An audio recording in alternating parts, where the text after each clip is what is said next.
Noon. Um, we are back to our lecture series on Article 2 of the 1987 Constitution. In my previous lectures, we have talked about Article 2, Section 1 and Article 2, Section 3. So let's just have a kind of a review. Article 2, Section 1 talks about the nature of the government. So states that the Philippines is a democratic and a republican state. Sovereignty resides in the people and all government authority emanates from them. Okay, very simple. It empowers every Filipino citizen, saying that we are sovereign and all the powers bestowed upon the government came from us. Okay, that is deeply emphasized in the second sentence of that section. Okay, it also talks about the nature of government that we have in the Philippines, which is democratic and a republican society. Okay, and then in the next video, we talked about Article 2, Section 3, which provides that the civilian authority is at all times supreme over the military. And the armed forces of the Philippines is the protector of the people and the state. Okay. And so this time, we are now going to talk about Article 2, Section 4 of the 1987 Constitution. What does it say? Well, that section provides that the prime duty of the government is to serve and to protect the people. Okay, that's the first sentence. I repeat, the prime duty of the government is to serve and to protect the people. Let's proceed to the second sentence. Okay?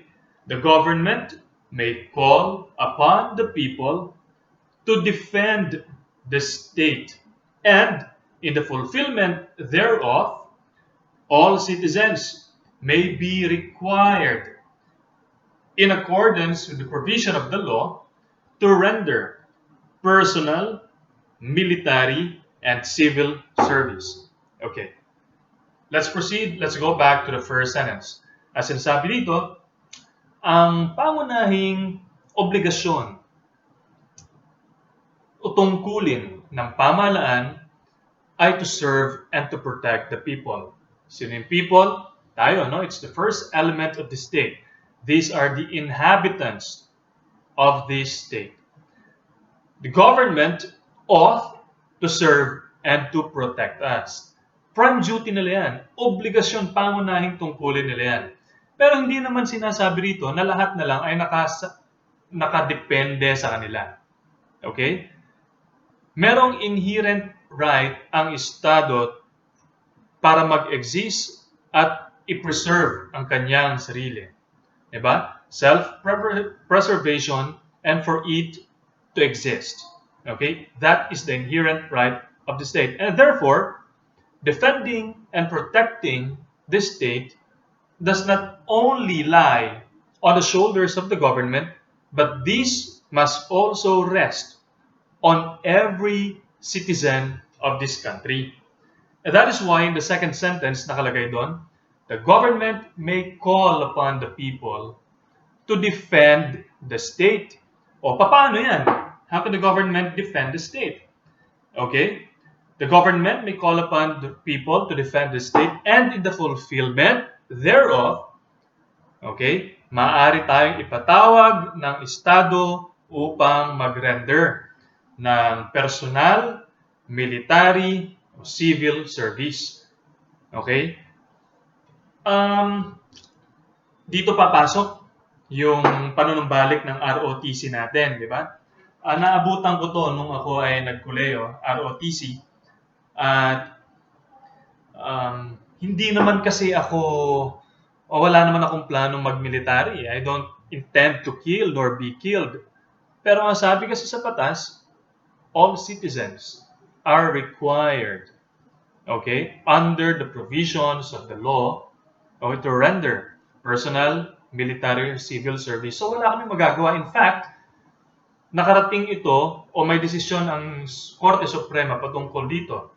The People versus Lagman and People versus Sosa, hindi nagpa-register sa training ng ROTC sapagkat wala raw trabaho ang kanyang magulang at 8 ang kanyang kapatid at wala naman siyang intensyon na pumatay o mapatay. Kaya sabi niya, baka pwedeng excuse ako dito. Ang sabi ng Korte Suprema, hindi maaari. Okay? Gaya nga na sabi natin, lahat or all citizens may be required under the certain provisions of the law, okay, to render civil, personal, and military service. Bakit?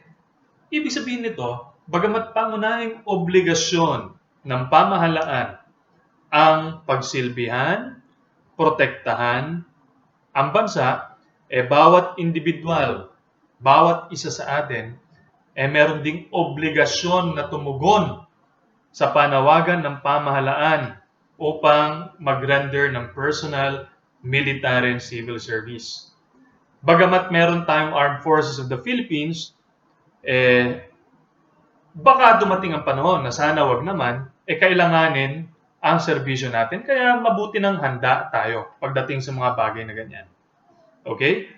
So ulitin natin, Article 2, Section 4, okay? The prime duty of the government is to serve and to protect the people. Pangunahing trabaho ng pamahalaan yan, tungkulin ng pamahalaan. Pero may karugtong yan. Obligasyon din pala natin na tulungan ang pamahalaan na protektahan ang ating bansa. Bakit? Ano sinasabi? The government may call upon the people to protect the state. And in the fulfillment thereof, the government or all citizens may be required to render personal, military, or civil service. So wag tayo puro nakaasa sa pamahalaan kasi malinaw naman sa saligang batas yan. Pangunahing tungkulin ng pamahalaan yan, pero may tungkulin at obligasyon din tayo bilang citizens. Okay? Gawin natin ang maaari at dapat nating gawin. Let us help the government do its job. So that would be our simple explanation for that. Thank you very much and watch out for the next.